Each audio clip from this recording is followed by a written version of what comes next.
अपने रखने की चर्चा चल रही है। राजीवती ने रथनेमी को प्रतिबोध दिया कि जागो, तुम अगंधक कुल के पुत्र हो और मैं अगंधक कुल की हूँ। गंधक कुल का जो सर्प होता है वो पुनः छुड़े हुए विष को चाट लेता है। लेकिन जो अगंधक कुल के पुत्र होते हैं, अगंधक कुल के सदस्य होते हैं, वो छोड़ी हुई चीज को वापस स्वीकार नहीं करते हैं। मरना मंजूर कर लेंगे लेकिन छोड़ी हुई वस्तु को पुनः स्वीकार नहीं करते हैं। इसीलिए थोड़ा चिंतन करो। तुम स्त्रियों के प्रति राग भाव करते हो, तुम्हें धिक्कार है। तुमने संयम स्वीकार किया, तुम अरिष्ट नेमी के भाई हो, तुम्हें धिक्कार है कि तुम किस प्रकार की बात कर रहे हो, किस प्रकार तुम सोच रहे हो। ये तुम्हें अच्छा नहीं लगता, तुम्हें शोभा नहीं देता।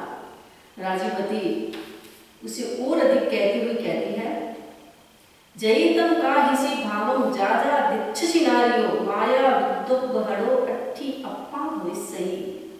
कि जब जब तुम स्त्रियों को देखते हो और तुम्हारे मन में राग भाव आता है, जब जब तुम पुरुषों को देखते हो तुम्हारे मन में राग भाव आता है, तो ये अच्छा नहीं है, तुम्हारे जीवन के लिए अच्छा नहीं है, तुम्हारे आध्यात्मिक जीवन के लिए अच्छा नहीं है, तुम्हारे व्यक्तित्व के लिए अच्छा नहीं है।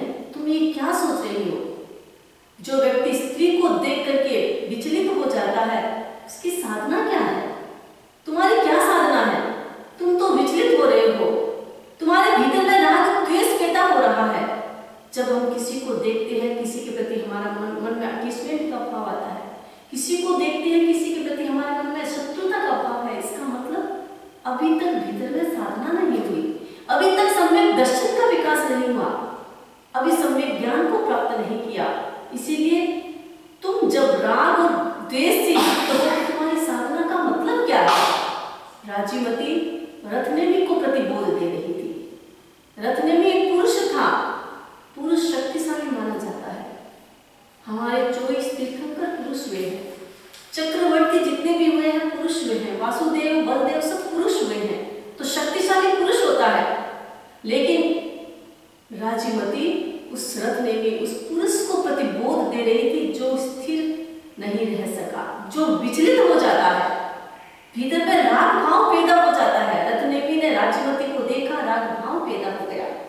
राजीवती ने कहा कि जब जब तुम नारी को देखते हो तुम्हारे मन में राग भाव पैदा होता है, तो इसका मतलब उदाहरण दिया कि जैसे शैवाल होता है। शैवाल जानते हैं? शैवाल क्या होता है जानते हैं क्या? गाय जो होती है ना, गाय निगोद के जीव बोलते हैं, पर गाय सामने में जो होती है गाय होता है ना, जो दरवाजा को मोड़ कहते हैं कि आ गया दरवाजे खत्म खराब हो जाए, हाँ लीलन कुलन जिसे कहते हैं, उसको कहते हैं जलीय वनस्पति। वो है तो वनस्पति है, जल पर पैदा होती है, तो उसकी लाइफ टाइम कितनी है? जल पर पैदा हुई, जब हवा का झोंका है उसका अस्तित्व समाप्त हो जाता है।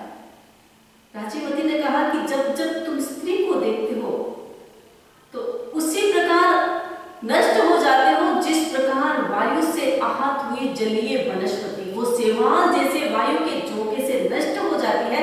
उसी प्रकार जब व्यक्ति साधना कर रहा है, साधना के लिए प्रस्थान कर चुका है, जब भीतर में सम्यक दर्शन की प्राप्ति हो चुकी है और उसके बाद तुम स्त्री को देखते हो, स्त्री को देख करके भीतर में राग भाव करते हो, तो उसी प्रकार तुम नष्ट हो जाओगे जैसे जलीय वनस्पति नष्ट हो जाती है।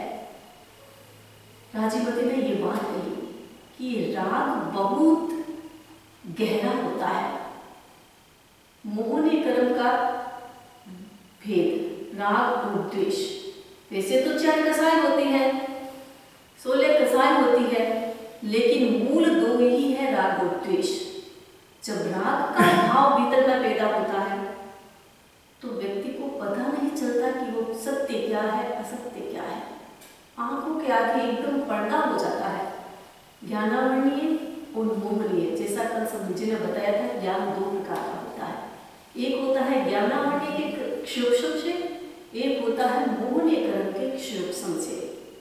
जो सम्यक ज्ञान होगा उसमें मोहनीय कर्म का क्षोभम होगा।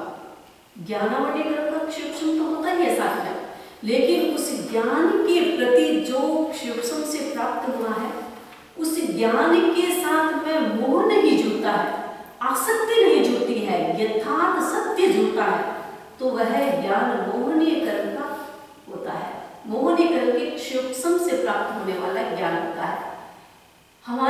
आग्रह की भावना होती है, हमारे मन में अटैचमेंट होता है, हमारे मन में राग होता है कि यही सत्य है, यही ठीक होता है, बाकी सब गलत है, मैं जो समझता हूँ वही ठीक है, सब गलत है। इसका मतलब अभी मोहनीय कर्म सघन है और उस मोहनीय कर्म के प्रभाव से हमारा ज्ञान सम्यक नहीं बन सकता। इसलिए मोहनीय कर्म को नष्ट करना बहुत जरूरी है। साधना का लक्ष्य, साधना का उद्देश्य भी यही होता है कि हमें मोह को कम करना। चाहे हम स्वाध्याय करें, चाहे हम जाप करें, चाहे हम समाधि करें, चाहे हम तपस्या करें, चाहे हम ध्यान करें, लक्ष्य क्या है? केवल मोहनीय कर्म को कम करना। पढ़ने का लक्ष्य ज्ञानावली कर्म का क्षोभन नहीं है, मोह कर्म को नष्ट करने का क्षोभन है। क्योंकि जब तक मोह बैठा है आपको सम्यक ज्ञान आ ही नहीं सकेगा। और दूसरा ज्ञान तो कितना भी करो वो आत्मा का ज्ञान नहीं होगा, आत्मा की शुद्धि का ज्ञान नहीं होगा। तो राग एक ऐसी चीज होती है, द्वेष होता है, उसको हम समझ सकते हैं, किसी के साथ मेरे द्वेष का भाव है तो हम समझ सकते हैं कि ये अच्छा नहीं है। लेकिन राग ऐसा गहरा होता है, अटैचमेंट इतना गहरा होता है जिसे पता नहीं चलता है कि सत्य क्या है। दो चार एग्जाम्पल हम कैसे सेक्शन कर सकते हैं। जैसे आचार्य तुलसी ने गीत बनाया है पूरा राग पर, तो गीत बहुत अच्छा है, मैं आपको बताऊं, बहुत सुंदर गीत है। उसमें ही उदाहरण दिए हैं, काफी उदाहरण दिए हैं गुरुदेव ने। है तो राजस्थानी में गीत, पर इतना अच्छी है शायद समझ जाएंगे आप। रागरी रेस पिछाणो आखिर पड़सी थाने अंतर ज्ञान जगाणो। रागरी रेस पिछाणो द्वेष राग दो बीज कर्म रा। बाधक दोन्यों आत्म धर्म राहो। साधक ने आवश्यक यारो मूल मिटाणो। रागरी रेस पिछाणो। समझ गए ना? राग और द्वेष दो है मूल, कर्म के बीज है ये राग और द्वेष। हमारे कर्म आगे से आगे बढ़ते जाते हैं, आगे से आगे आत्मा के चिपकते जाते हैं। उसका बीज क्या है? राग और द्वेष। यही दो बीज है। राग है तो अहंकार है, राग है तो लोभ है, द्वेष है तो क्रोध है, द्वेष है तो माया है। ये माया और क्रोध दोनों द्वेष के भाग है। मान, अहंकार और लोभ ये दोनों राग के भाग है। राग भीतर में है, मेरे मन में अटैचमेंट है किसी के प्रति, इसीलिए मुझे अहंकार पैदा होता है। मेरे मन में अटैचमेंट है किसी के प्रति, इसीलिए मेरे मन में लोभ की भावना पैदा होती है। मेरे मन में किसी के प्रति द्वेष है तो उसके प्रति गुस्सा आता है, राइट? छल कपट का भाव आता है कि कैसे छिपाऊं, ये द्वेष का भाव होता है। तो राग और द्वेष दोनों बीज है, कर्म के बीज है। जो व्यक्ति साधना करना चाहता है, जो अपनी शुद्धि करना चाहता है, जो पवित्र बनना चाहता है, सबसे पहले उन्हें इसी को ही समझना है। आगे तुम कितना ही ज्ञान करो, जब तक ये राग और द्वेष के बीज समाप्त नहीं होंगे, फल तो लगते ही जाएंगे, वृक्ष तो पैदा होते ही रहेंगे। इसीलिए ये बीज है राग और द्वेष, उसको कम करना है। आगे बताया, द्वेष समझ में झट आ जावे। रेस रागरी बिरला पावे हो। खुले ठके कुएरी उपमा क्यों न बखानो। कुआं होता है, कुएं के अंदर पानी है। अब कुएं को ऊपर से ढक दिया, पतला सा कपड़ा दे दिया या कुछ भी दे दिया, बाहर से ऐसा पता चलता है कि यहाँ कुछ भी नहीं है, तो व्यक्ति को पता नहीं चल रहा है ना कि अंदर क्या है, वो उसके ऊपर से चला जाएगा। एक कुआं खुला है तो पता है, सजगता है कि अंदर पानी है। अगर मैं इस कुएं के ऊपर से जाऊंगा तो शायद डूब सकता हूँ, गिर सकता हूँ। तो वो तो द्वेष है।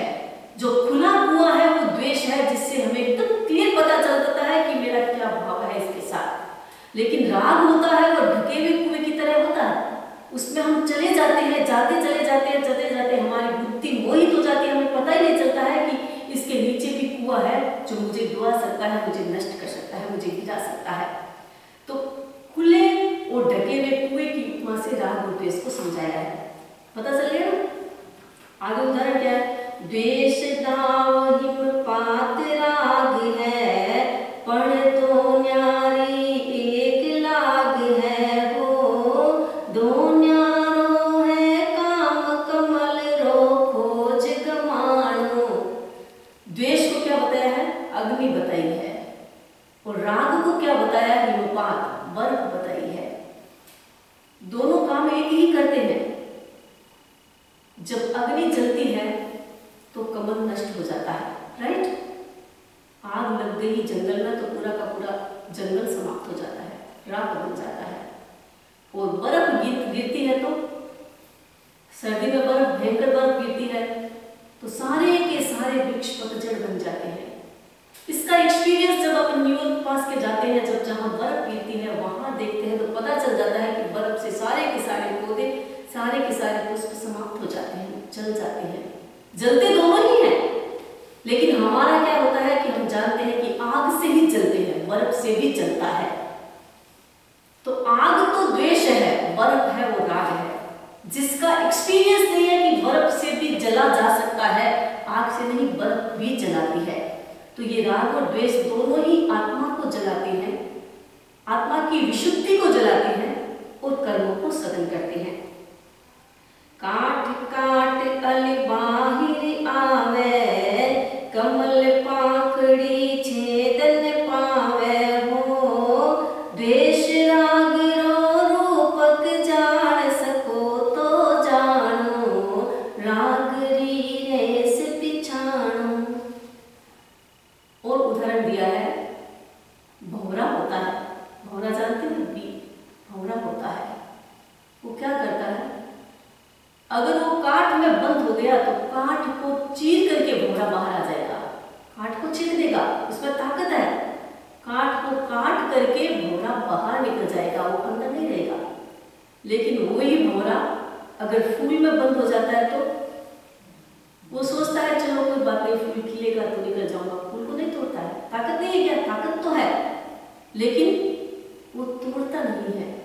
घटना ऐसी आती है, एक अपना श्लोक आता है, रात्रि गमिष्यति भविष्यति सुप्रभातम, भास्वानुदेश्यति हसिष्यति पंकजश्री, इत्थं विचिन्तयति कोशगतद्विरेभे, हंत हंत नलिनीं गज उच्चहारे।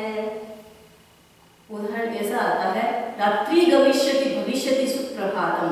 एक भंवरा एक फूल में बंद हो जाता है क्योंकि फूल के प्रति उसकी आसक्ति होती है, उस पराग के प्रति उसके मन में आसक्ति होती है।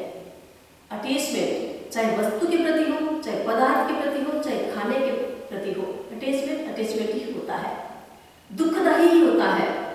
तो उस भंवरे में अटैचमेंट था, उस पराग के प्रति राग भाव था, इसलिए वो पराग लेने के लिए फूल पर बैठता है। पर क्या होता है? सूर्य अस्त होता है और सनफ्लावर का फूल बंद हो जाता है। तो सूरज होता है तो खिलता है, फिर बंद हो गया, भंवरा उस फूल में बंद हो गया। तो अब भंवरा क्या सोचता है? उसमें ताकत है, वो फूल को काट करके बाहर आ सकता है, लेकिन नहीं आता है। क्यों? क्योंकि वो राग भाव है उसके प्रति, उसको नहीं काटता है, उसको हट नहीं करने की कोशिश करता है। वो सोचता क्या है? रात्रि गमिष्यति भविष्यति सुप्रभातम, रात बीत जाएगी, भविष्यति सुप्रभातम, सुप्रभात होगा, मॉर्निंग होगी, भास्वान उद्देश्यति हसिष्यति पंकजश्री, जब सूरज उदय होगा, दिन होगा, मॉर्निंग होगी तो सूरज निकलेगा, सूरज उदेगा तो ये फूल खिलेगा, फूल खिल जाएगा, फूल खिलेगा तो मैं स्वतंत्र हो जाऊंगा। अभी तो मैं बंधन में हूँ, लेकिन फिर मैं स्वतंत्र हो जाऊंगा, मुझे कोई प्रॉब्लम नहीं है। इसके अंदर बैठा हूँ तो मुझे अच्छा लगता है, बैठा हूँ कोई बात नहीं, रात भर पराग लेने का अवसर मिलेगा। वो ऐसा सोचता है। इत्थम विचिन्तयति कोश गते द्वीपे हंत हंत नलिनीं गज उच्चहारे। इत्थम विचिन्तयति, ऐसा वह सोचता है। इत्थम विचिन्तयति कोश गते द्वीपे, इतने वो भंवरा तो सोच रहा है, इतने में क्या होता है कि एक हाथी उधर आता है, उसने पूरे के पूरे पौधे को उखाड़ लिया, उखाड़ करके वो खा जाता है। भंवरा कहाँ चला गया? हाथी के पेट में। किस कारण से? राग के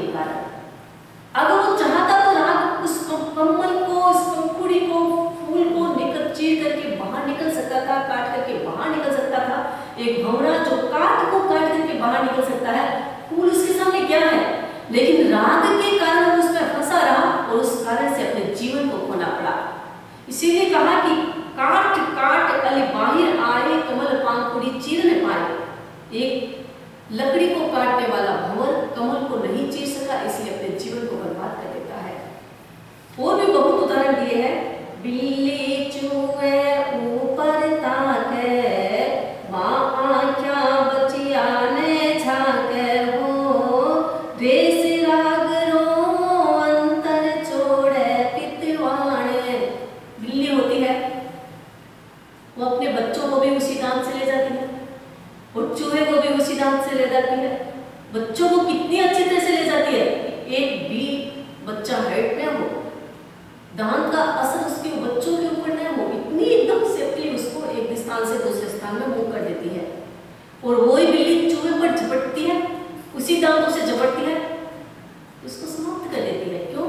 चूहे के प्रति द्वेष भाव और बिल्ली के अपने बच्चों के प्रति राग भाव।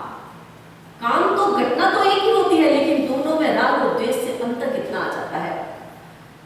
10वें गुण ठाणे स्यूं निवर, पड़े रागरी ठोकर खाकर हो, कैया ने तो आ जावे पहलो गुण ठाणो। ये भी जानते हैं आप सकते कि साधना करते करते करते व्यक्ति 10वें गुण स्थान तक चला जाता है। 10वें गुण स्थान बहुत नजदीक मोक्ष के, लेकिन भीतर में क्या है? राग। उस राग को उसने दबा दिया है, जिसे हम उपशम कहते हैं हमारी भाषा में। उपशम का मतलब होता है कि भीतर में तो कचरा है, लेकिन ऊपर से एकदम क्लीन लगता है, एकदम क्लीन। ऊपर से ऐसे लगते हैं कि बहुत शुद्ध है, बहुत अच्छा है, बहुत धार्मिक है, लेकिन भीतर में क्या है? अटैचमेंट भरा है, भीतर में वो कचरा भरा है, जो कचरा क्लीन नहीं हुआ है, साफ नहीं हुआ है, उसने दबा दिया है। फिल्टर करते हैं ना पानी, यहाँ तो फिल्टर की व्यवस्था होती है, इंडिया में देखते हैं गांव में लोग फिल्टर करते हैं पानी।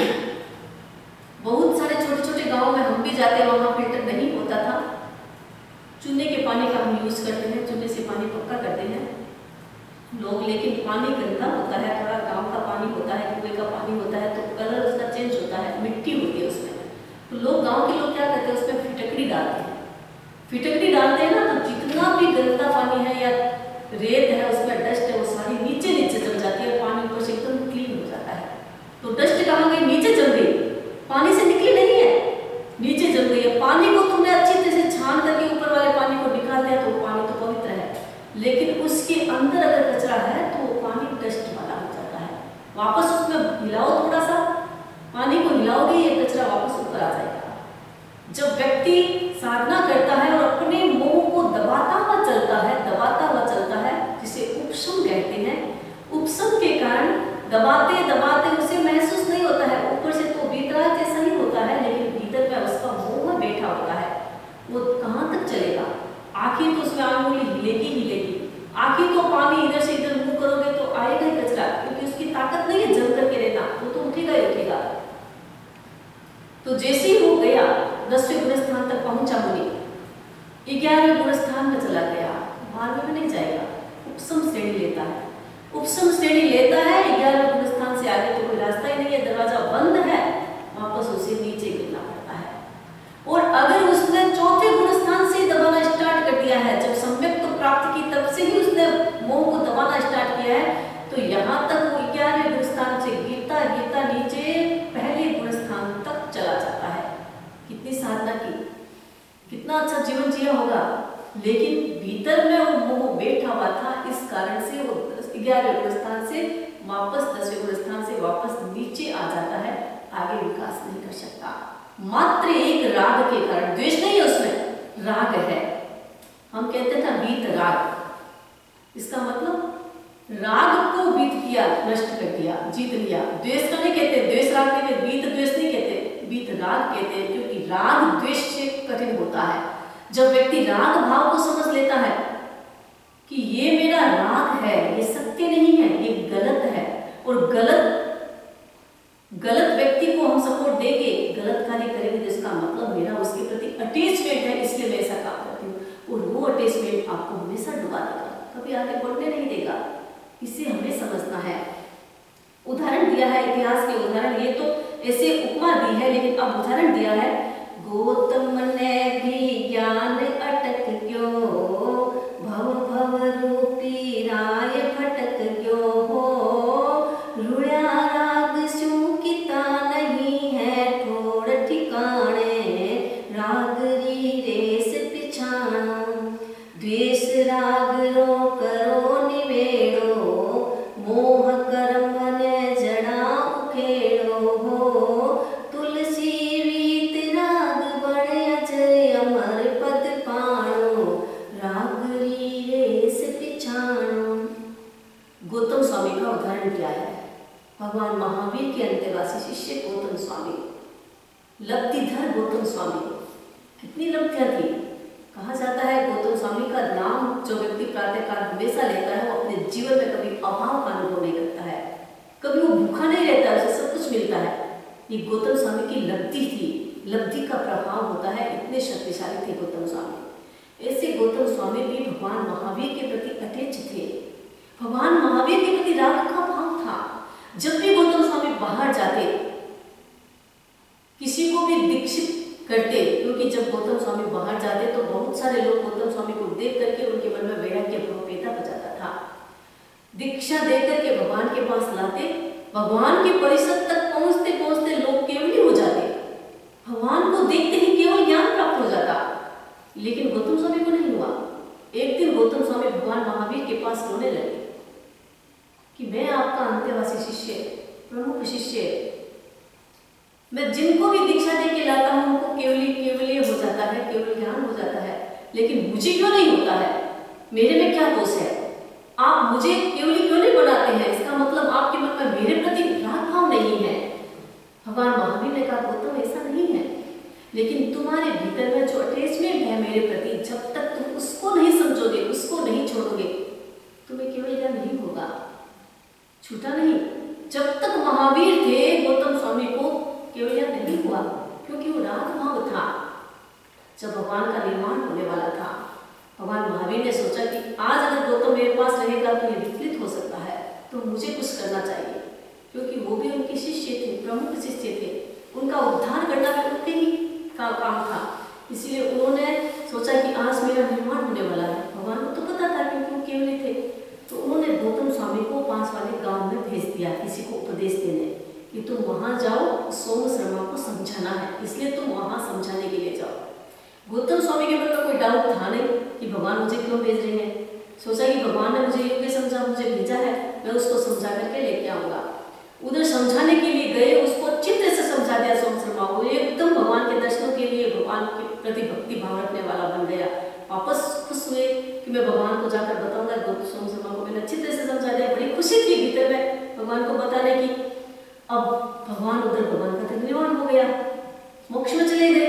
गौतम स्वामी आए, उन्हें पता चला कि भगवान का निर्वाण, अब तो रोने लगे फूट फूट करके, ये क्या हुआ?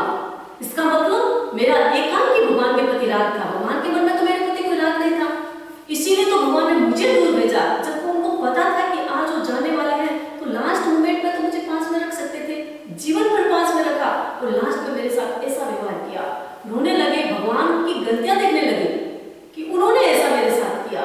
रोते रोते रोते रोते जब जागे तो सोचा कि मैं किसको उपलब्ध दे रहा हूँ? वितराग को, जिनके मन में राग सही नहीं, राग भाव तो मेरा अकेले का था, अटैचमेंट तो मेरे अकेले का था, उनके मन में तो कुछ नहीं था। इसीलिए मुझे सोचना है, चिंतन बदल गया। एक क्षण आता है, चिंतन बदल गया, राग भाव खत्म हो गया, चिंतन बदल गया।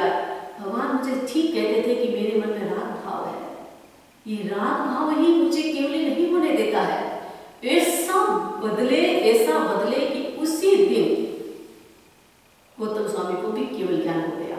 जब तक तीर्थंकर के सामने थे केवल ज्ञान नहीं हुआ, जब तीर्थंकर छोड़ करके चले गए, ऐसा निमित्त दिया, नहीं तो दुख हो सकता है कि मेरे इतने प्रिय थे और मेरे साथ ऐसा व्यवहार किया, एक पीड़ा हो सकती ना, लेकिन वो सजग हो गई क्योंकि ज्ञान तो था, इतना सत्य तो जानते थे, एक अटैचमेंट था, वो निकल गया और केवल ज्ञान हो गया। तो गौतम स्वामी को भी केवल ज्ञान क्यों नहीं हुआ? राग के कारण। राग छूटा, द्वेष का नहीं, राग के कारण नहीं हुआ। एक उदाहरण हमारे आगे और आता है, गुरुदेव ने और दिया है, रूपी राय भटक्यो। रूपी राय एक राजकुमारी थी, बसंतपुर नगर की राजकुमारी। जब वो गर्भ में थी तब उसके पिता की राजा की मृत्यु हो जाती है। तो मंत्री ने, रानी ने सोचा कि भी लड़का होगा, क्योंकि गर्भवती थी, पता नहीं कौन सी संतान होने वाली है, तो सोचा लड़का होगा तो उसको राज्य दे दिया जाएगा। अब लड़की पैदा हो गई, क्या करे? मंत्री ने, रानी ने उसे गुप्त रखा इस बात को। वो सबको यही पता था कि लड़का ही पैदा हुआ है। बच्चे को, जो छोटी बेबी थी, उसको ब्रॉटअप किया एकदम लड़के जैसा, कि ये लड़का ही है। सबको यही पता था कि लड़का है, कपड़े भी लड़के के, आचार व्यवहार भी लड़के का, ऊपर सारा व्यवहार लड़के जैसा ही था। अब जैसे जैसे बड़ी हुई, अब उसका नाम रूपी, रूपी लड़की का नाम है, उसका नाम दे दिया रूपी राय, रूपी राजा। अब वो राज करने लगी, योग्य हो गई, शादी के योग्य हो गई, कपड़े ऐसे पहने तो किसी को पता भी नहीं चलता। और किसी भी उसके बसंतपुर नगर में मंत्री और रानी को छोड़ करके किसी को ये पता नहीं था कि ये कन्या है, ये लड़की है, कुछ भी पता नहीं था।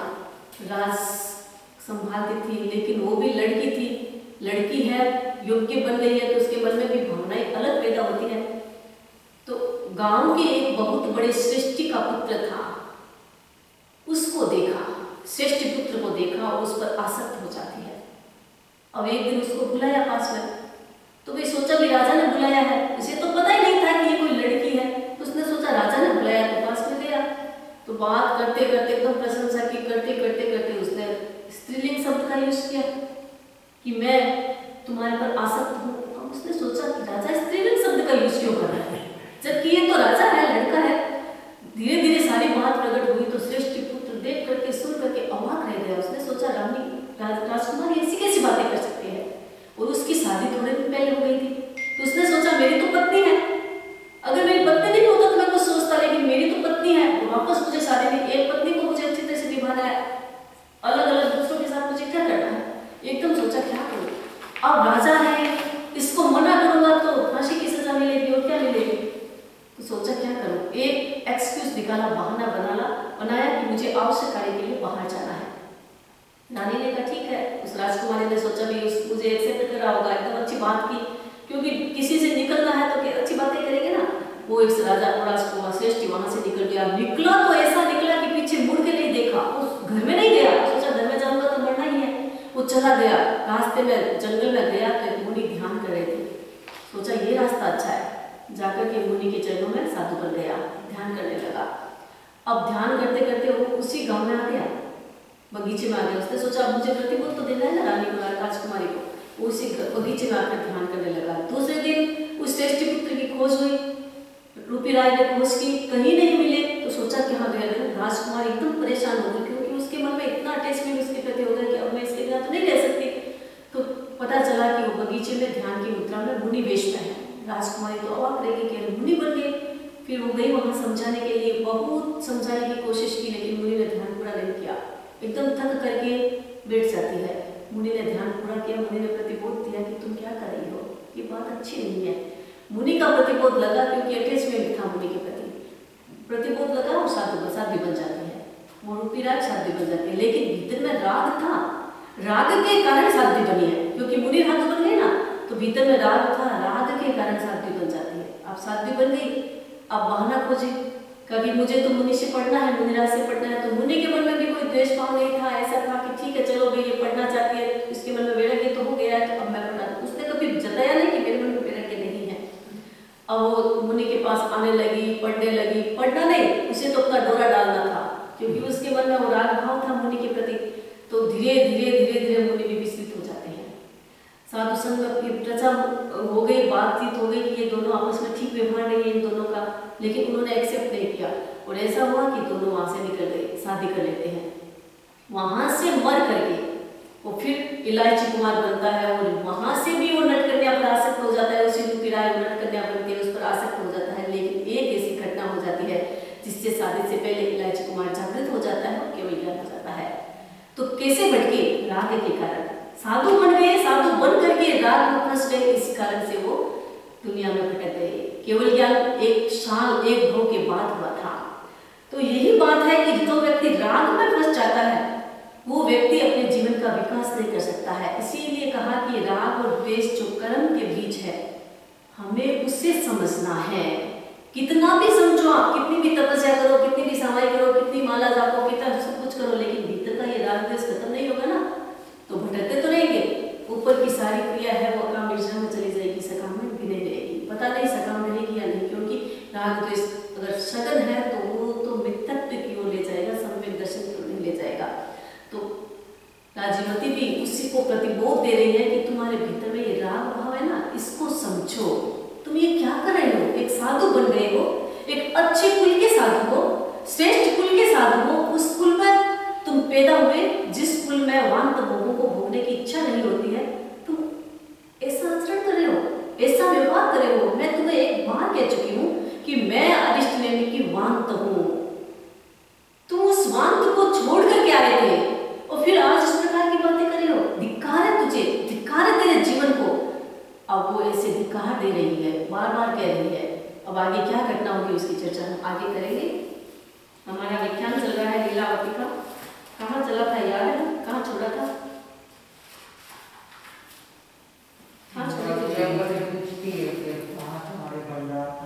हाँ, लीलावती बड़ी होशियार थी। अब उसने बुद्धि और हिम्मत से काम लिया। उसने सोचा फंस तो गई हूँ इसके साथ में, अब मुझे अपने दिमाग से काम नहीं लूंगी तो मैं इससे निकल नहीं सकूंगी, इसके चंगुल से, इससे चंगुल से मुझे निकलना है। तो वो उसे अच्छी तरह से खाना खिलाती है, अच्छा व्यवहार करती है, नए नए पकवान बनाती है, हमेशा अच्छा अच्छा खाना खिलाती है, एकदम खुश रखती है उसको। और उसको विश्वास हो गया कि ये तो मेरी होने वाली है।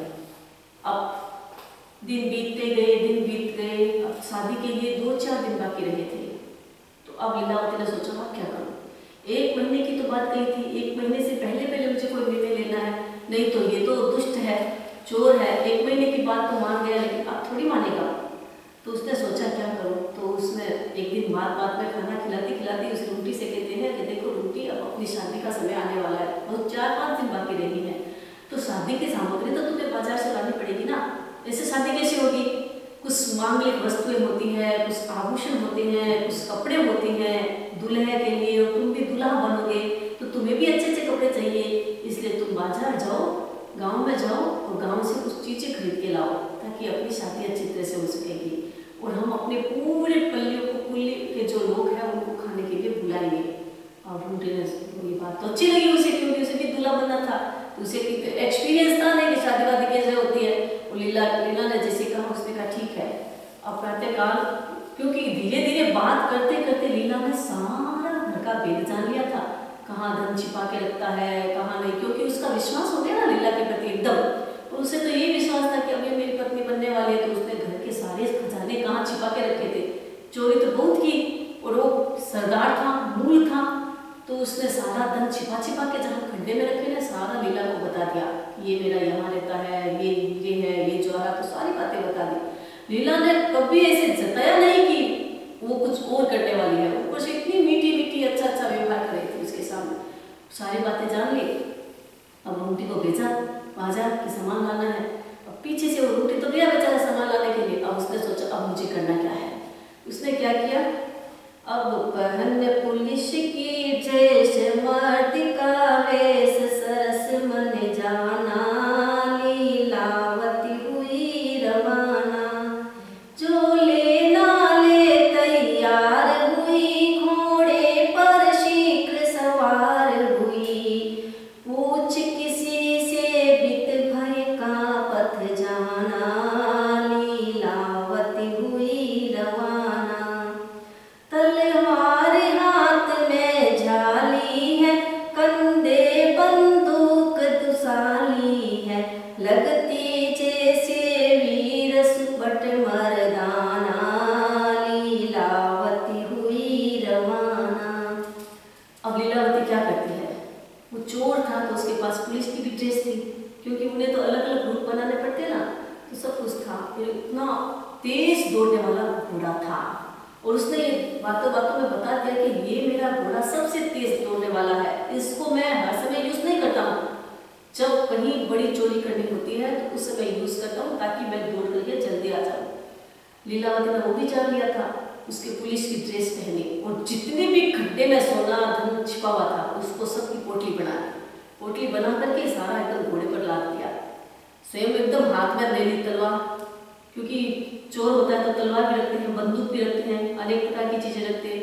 बंदूक लगा ली कंधे पर, हाथ में ले ली एकदम तलवार, तेज धार वाली तलवार, घोड़े पर बैठ गई, पुलिस की ड्रेस पहन ली। किसी को पता ही नहीं कि ये कौन है, एकदम रूप बदल दिया सारा। नाटक में करते हैं ना, एक लड़का भी लड़की राजा बन जाता है तो पता भी नहीं चलता कि लड़का है कि लड़की है। लीलावती ने भी ऐसा ही किया, पुलिस की ड्रेस पहन करके घोड़े पर सवार होकर के रवाना हो जाती है। किसी को पता नहीं चला, चोरों ने छिप गए, किसी ने देखा तो भी छिप गए, सोचे पुलिस आया है तो ध्यान से रहना है, तो छिप के रहते थे ना, तो वो तो अपने घोड़े पर बैठ करके और रवाना हो जाते हैं सारा धन लेकर के। अब रवाना हो रही है, रास्ते में तो सरपट घोड़े को दौड़ा रही है कि कहीं कोई देख ना ले। उसे भी भय तो था ना कि कहीं पहचान लेगा, कहीं मुझे पहचान लेगा, कोई चोर पहचान लेगा, पता नहीं है ना, मेरे रूप तो चेंज कर दिया है लेकिन पता नहीं है कोई भी पहचान सकता है। तो वो भी सजग थी, दौड़ रही थी। तो रास्ते में क्या होता है, मिल गया रे, मिल गया रे, मिल गया रे, रास्ते में रुंगटी मिल गया रे, बचनदार गठरी है सिर पर दौड़ाता, पैदल चल कर लगी लगन दिल खिल गया रे, रास्ते में रुंगटी मिल गया रे, लीला का तो भेद न जाना पर अपना घोड़ा पहचाना, सहसा शब्द निकल गया रे, रास्ते में रुंगटी मिल गया रे, यह तो प्यारा घोड़ा मेरा लिए जा रहा कौन लुटेरा, नस नस खून उबल गया रे, रास्ते में रुंगटी मिल गया रे। अब वो एकदम खुशी खुशी आ रहा है ना, बहुत सारा सामान लेकर के, एकदम मन में था कि भी शादी करूंगा लीला से। तो एकदम जैसा लीला ने कहा, सारे अच्छे कपड़े, अच्छे आभूषण, उसने सोचा जितना अच्छा खरीदूं लीला खुश रहेगी, मेरे पर खुश रखने की कोशिश कर रहा था, इसलिए सब चीजें लेकर के आया, अच्छा कपड़ा, अच्छे आभूषण, अच्छा खाने की सामग्री, बहुत सारा। वो पैदल आ रहा था, गठरी सिर पर थी, इतनी भारी गठरी, और वो आ रहा था एकदम नाचता कूदता खुशल आ रहा था। लेकिन रास्ते में वो घुड़सवार को देखा, रूंगटी ने देखा, लीला ने सोचा कि ये तो सामने मिल गया, अब क्या करूं। वो भी सजग थी, क्योंकि जब कोई व्यक्ति ऐसा काम करता है तो रिस्क लेकर ही चलता है कि सामने कुछ भी हो सकता है। तो वो भी सजग थी, वो घोड़ा लेकर के रवाना हो रही थी। तो रूंगटी ने उस लीला को तो नहीं पहचाना, उसने सोचा कोई लुटेरा है, कोई पुलिस है, पर उसने अपना घोड़ा पहचान लिया। तो उसने कहा, कौन है दुष्ट तू, मेरे घोड़े को कहाँ ले जा रहा है। तो खून उगल गया, एकदम गर्म हो गया, लेकिन सिर पर गठरी थी भारी। तो एकदम लीला ने, जैसे ही उसने कहा, लीला ने एकदम, लीला भी तो थी ना, वो सोच के गई थी, तो एकदम ताकतवर होकर के आंखें दिखाती बोलती है, लीला ने तब आंख दिखाई, कंधे से बंदूक उठाई, रुगटी का दिल हिल गया रे, रास्ते में रुगटी मिल गया रे, अब बोली है लीला वाणी, ए चोर हो जा चुप चुप तू, नहीं तो कर दूंगा खत्म कहानी, और रास्ते में रुंगटी मिल गया रे। अब उसने कहा कि, लीला ने एकदम आंखें ला करके दिखाई और कहा कि दुष्ट, ये कहता है कि मेरा घोड़ा है, घोड़ा तो चुरा करके लाया है, चोर कहीं का, और बड़ी बड़ी बातें करता है। बंदूक दिखाने लगी, हाथ में तलवार तो थी, बंदूक दिखा रही। रूंगटी ने सोचा कि गड़बड़ हो जाएगा, अभी इसके सामने, वो तो ताकतवर था, भिड़ तो सकता था, उसको पछाड़ सकता था, लेकिन उसने सोचा कि ये घोड़ा ही तो ले जाना है, ले जाने दो, अगर मैं इससे भिड़ जाऊंगा तो मेरा सारा सामान बिखर जाएगा और मेरी शादी रह जाएगी, मुझे तो शादी करना है, मुहूर्त टल जाएगा, इसलिए शादी करना है, उससे कौन झंझट करे, एक घोड़ा ही तो लेता है, अगर ये कुछ बंदूक चला देगा और गोली चला देगा मेरे पर तो मेरा तो गड़बड़ हो जाएगा। तो उसने ज्यादा उससे उलझा पूछा नहीं। लीला ने एकदम ताक के साथ एकदम आंखें लाल करके उसको ऐसे धमकाया तो बेचारा एकदम डर गया और भागा वहां से। गठरी को लेकर के भागा। लीला ने देखा चलो भाग गया, अब तो लीला को तो अपना रास्ता देखना था। लीला तो गांव में चली गई। वो गांव में जाती है, धर्मशाला में रुकती है, अपनी नारी का वेश पहनती है। अब क्योंकि उसका गांव आ गया था, कौशाम्बी नगरी आ गई, तो उसे भय नहीं था। जंगल को पार कर लिया तो अब कोई भय नहीं था। अपने धर्मशाला में रुकती है, अपनी ड्रेस पहनती है और उस घोड़े को छोड़ती है। जितना भी धन था वो साथ में लेके आती है। वो भी कमजोर नहीं थी, एकदम शक्तिशाली थी। क्योंकि जिसके पास धर्म की शक्ति होती है, जिसका अपना शील मजबूत होता है, वो व्यक्ति कभी परास्त नहीं होता है। संघर्ष आएगा उसके सामने, कठिनाई उसके सामने आएगी, क्योंकि ये तो परीक्षा ही होती है। और जो व्यक्ति परीक्षा में विचलित हो जाता है वो व्यक्ति नष्ट हो जाता है। लेकिन परीक्षा का जो व्यक्ति सामना करता है वो व्यक्ति आगे बढ़ जाता है। अब उसने क्या किया, वहां से एकदम अपना सामान उठाया, ड्रेस, नारी की ड्रेस पहनी और एक सवारी ली गाड़ी की और उस माध्यम से अपने घर आ जाती है। सब घर में आई तो सब पूछते थे लीला आ गई, सोचा तेरे मामा कहाँ है। उसने सारी घटना बताई कि मामा क्या था, वो तो चोर था और मैं कैसे उससे निकल के आई। सारी बात उसने अपने ससुर से, अपने पूरे परिवार वालों से बताई। परिवार वाले सुन करके हक्के बक्के रह गए, ये क्या हुआ, हमें भी तो खोज करनी चाहिए, पता नहीं कौन सा व्यक्ति आ जाता है। और हमने खोज की नहीं और लीला के साथ, लीला को उसके साथ भेज दिया। और लीला ने कहा कि नहीं, आप लोगों की कसूर नहीं है, दोस्त तो मेरा है, कि मुझे भी तो पता नहीं था कौन मेरा मामा है। वो चोर आया, लेकिन लीला के साहस पर, लीला की बुद्धि कुशलता पर सब गर्व कर रहे थे, खुश हो रहे थे कि आज हमारी लाज रखी है इसने। और इतना धन लेकर के आई है, कमा के आई थी वो लेके गई थी लेकिन कमा करके आई है बहुत सारा धन। अब वो खुश से अपने रहते हैं। लेकिन इधर क्या होता है, वो उल्टी। अब उसका भी तो बेचारा का हाल है। वो एकदम घर में पहुंच करके एकदम चारों ओर देखता है कि भाई लीला कहाँ चली गई। लीला लीला लीला करता है। वो सोचता है इधर उधर की काम करती होगी, क्योंकि इतना बड़ा वो गुफा जैसी थी, तो सोचता है कहीं चली काम करती होगी। लीला लीला एकदम गठरी वजन की एकदम नीचे रखता है और नाचता कूदता कुसलता। वो भूल गया कि घोड़ा को ले गया तो ले गया तो ले गया, कोई बात नहीं, घोड़ा तो पैसा बहुत है, वापस ले लूंगा। लेकिन लीला कहाँ है, अब लीला लीला लीला लीला करता है, लेकिन देखा तो लीला तो ही नहीं, गायब घर से। तो सोचा अरे कहीं मेरा धन तो नहीं ले गई है, क्योंकि वो ऐसा लगता है चली गई तो इसका मतलब कुछ ना कुछ गड़बड़ है। तो देखा तो उस धन के गड्ढे भी खा ले। अब उसको अक्ल आई कि वो तो लीला ही थी, घोड़े पर गई और मैंने सोचा वो पुलिस है, तो ड्रेस पहन कर गई। अब तो वो रोने लगा बेचारा, जोर जोर से रोने लगा। सारे गांव वाले आ गए कि क्या हुआ। उसके जो सारे गैंग के जो लोग थे वो सब आ गए। तो क्या बोलता है, लुट गया लुट गया लुट गया रे, भरे दोपहर में लुट गया रे, लुट गया लुट गया लुट गया रे, भरे दोपहर में लुट गया रे, घुट गया घुट गया घुट गया रे, मौत के बिना ही दम घुट गया रे। मैंने मन के लड्डू खाए, बड़े बड़े अंदाज लगाए, सारा ही पासा पलट गया रे, लुट गया लुट गया लुट गया रे। अब रोने लगा कि क्या हुआ रोटी, तुम्हारी तो शादी होने वाली थी, आज तो तुम्हारी बारात आने वाली थी, तुम्हारी शादी होने वाली थी, इतना बड़ा फंक्शन होने वाला था, तुमने देखो खाने पीने की कितनी तैयारी की है, सब कुछ होने वाला था, लेकिन ये क्या हुआ, तू रो क्यों रहा है, कहाँ गई तेरी पत्नी। अब वो क्या रोता है बेचारा कि मेरा तो कर्म फूट गया। और पूरे दोपहर में कोई व्यक्ति तो मेरा, हम तो रात में लूटते हैं, लेकिन वो तो हमारे से भी मजबूत निकली, उसने तो दिन में मुझे लूट लिया, सारा धन लेके गई। एकदम रोने लगा, क्या करूं, वो तो चली गई लेकिन मुझे भी खाली कर गई, मुझे धोखा दे गई। मैंने ये नहीं सोचा कि वो ऐसी है, मौत नहीं आई है, लेकिन मौत के बिना ही दम घुट गया।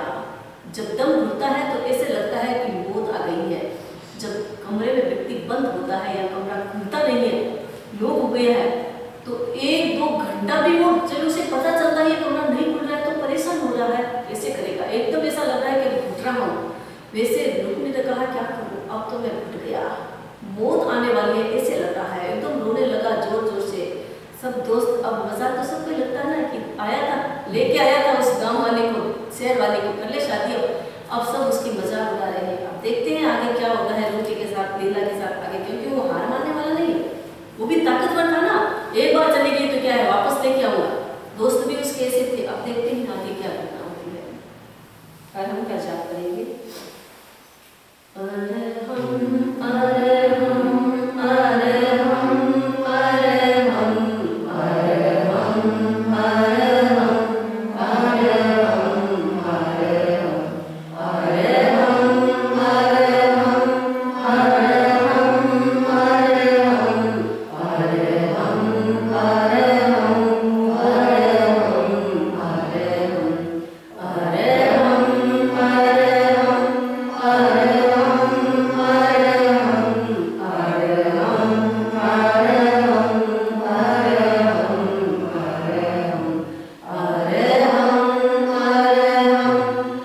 चत्तारिलोत्तमा अनंतालोत्तमा सिद्धालोत्तमा साहुलोत्तमा केवलीपन्नतो धर्मोलोत्तमा चत्तारि शरणं पवज्जामि अनन्ते शरणं पवज्जामि सिद्धे शरणं पवज्जामि साहु शरणं पवज्जामि केवलीपन्नतं धर्मं शरणं पवज्जामि विघ्नहरण मंगलकरण स्वामी भिक्षु नाम गुणोरक सुमिरन किया सरय चिंत्या काम अंगूठे अमृत वसे लब्ध करा हुंदा श्री गुरु